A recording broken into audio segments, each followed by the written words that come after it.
Dangdut Ridho The Academy jelaskan kronologi batal satu panggung dengan aktor Rizky Bilar. Diketahui kemarin sempat ramai diperbincangkan dugaan Rizky Bilar disindir oleh Ridho The. Lantaran didapati saudara kembar Rizky The ini membuat cerita menyinggung soal panik. Kemudian ketika ia melakukan siaran langsung di Instagram, Rizky Bilar langsung berkomentar. Setelah mendapat komentar dari kekasih Lesti Kejora, unggahan cerita Ridho The langsung dihapus. Lantas ketika ditemui, Ridho The buka suara dan beri penjelasan perihal kondisi tersebut. Ia mengungkapkan sempat ada panggilan untuk mengisi sebuah acara di stasiun televisi swasta.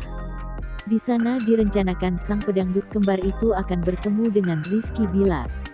Keduanya memang sering disangkut pautkan setelah Rizky Bilar dekat dengan Lesti. Ridho The pun telah menaikkan poster perihal acara itu untuk promosi di media sosialnya.